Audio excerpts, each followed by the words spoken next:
what's up, friends? Mark Holmes here, and as always, I want to thank you guys for watching, commenting, subscribing, and being part of the Jobu Sports Report.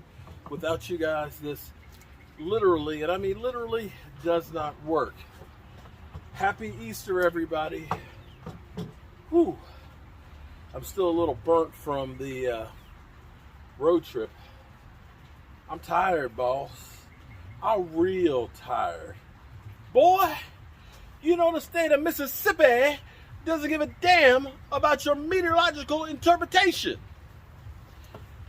One of my favorite movies, Life. Whew.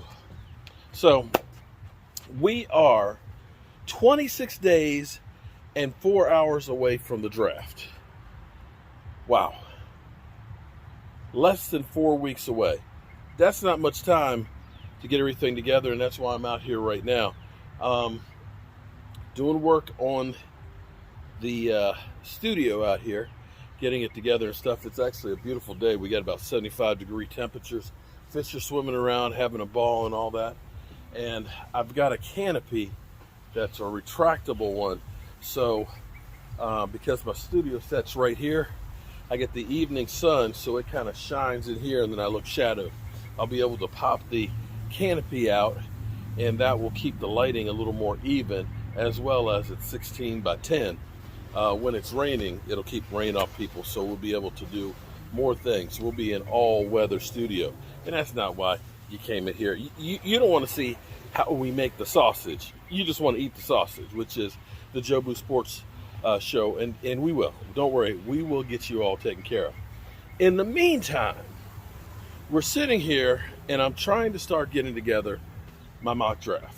I do a lot of thinking when I'm driving, when I'm working. You know, that's where in my mind I can work things out and kind of get a grip on my thoughts. And where we are with the Cowboys, it's been great that a lot of people have been dreaming about the idea of getting Kyle Pitts. Because Kyle Pitts, hey, I'll be honest with you, Kyle Pitts look like the real deal. Kyle Pitts is a grown ass man, and he could be a generational tight end. I'm not going to dispute that.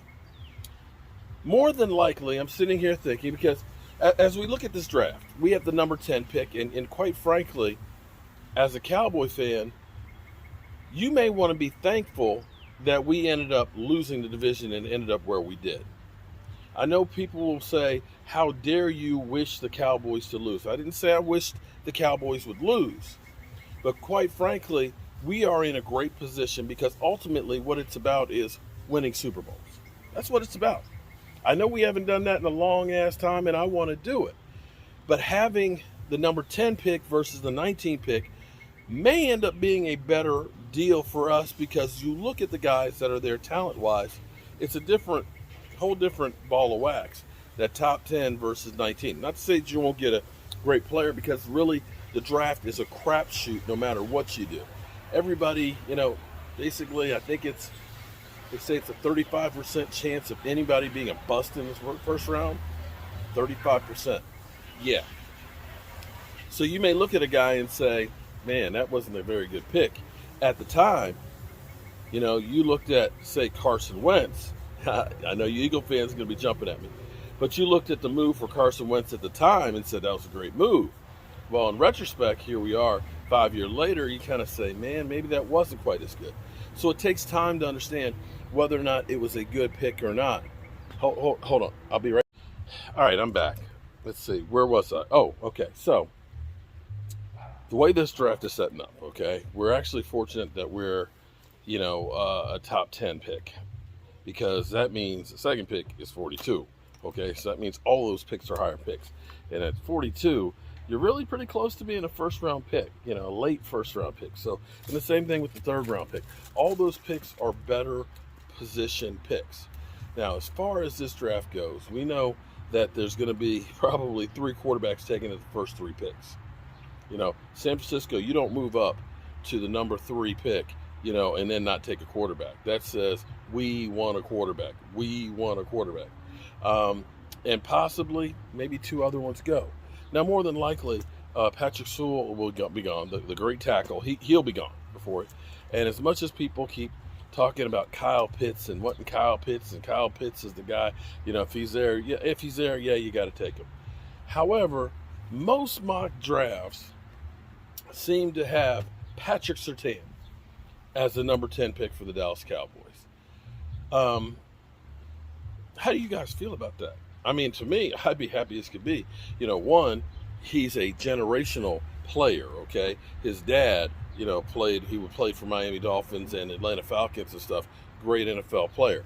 So, he's been around football all his life. He's been there, watching as a kid and everything else and wanting to be like his dad and things.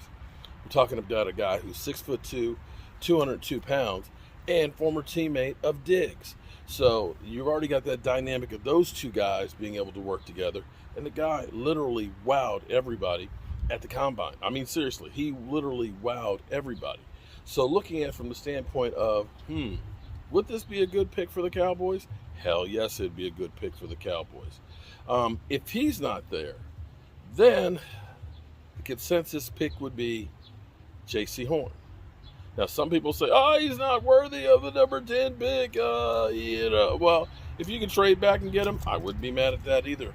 But from the standpoint of the Dallas Cowboys, I look at our offense.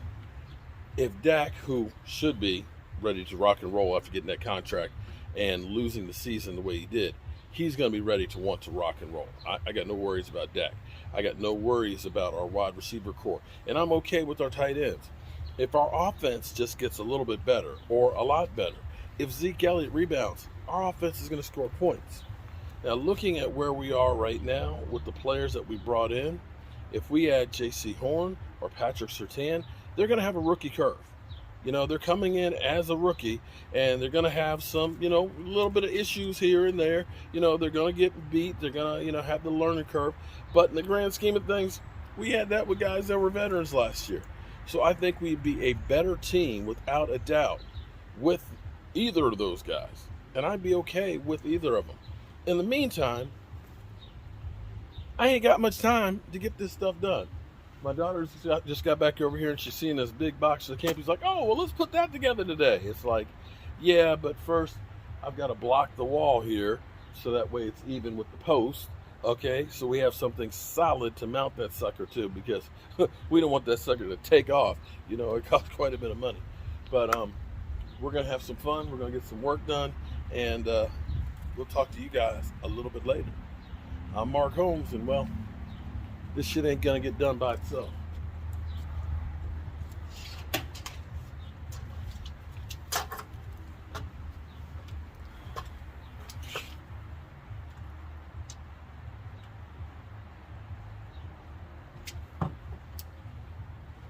I'll see you guys later.